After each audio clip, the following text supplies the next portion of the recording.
السلام علیکم ورحمۃ اللہ وبرکاتہ۔ Islamic library studio YouTube channel پر سفر رمضان میں آج ہم 10ویں سوالیاتی نشست کا آغاز کریں گے۔ آج کا سوال ہے، روزہ کی حفاظت کیسے ممکن ہے؟ اگر روزہ کو پورے احکام و آداب کی مکمل رعایت کے ساتھ پورا کیا جائے تو بلا شبہ گناہوں سے محفوظ رہنا آسان ہو جاتا ہے۔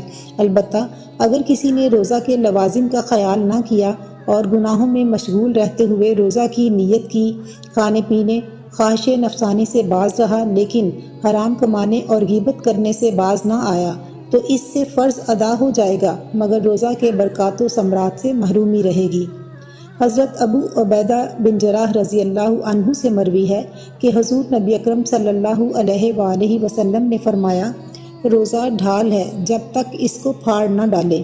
حضرت ابو ہریرہ رضی اللہ عنہ سے مروی ہے کہ حضور نبی اکرم صلی اللہ علیہ وآلہ وسلم نے فرمایا، جو شخص روزہ رکھ کر جھوٹی بات اور غلط کام نہ چھوڑے تو اللہ کو کچھ حاجت نہیں کہ وہ گناہوں کو چھوڑے بغیر محض کھانا پینا چھوڑ دے۔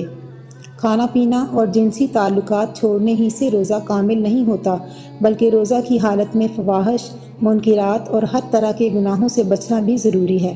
لہٰذا احادیث سے ثابت ہوا، روزہ دار روزہ رکھ کر جھوٹ، غیبت، چغلی اور بد کلامی سے پرہیز کرے، آنکھ کو مذموم و مکروہ اور ہر اس چیز سے بچائے جو یاد الہی سے غافل کرتی ہو، کان کو ہر ناجائز آواز سننے سے بچائے، اگر کسی مجلس میں غیبت ہوتی ہو تو انہیں منع کرے ورنہ وہاں سے اٹھ جائے۔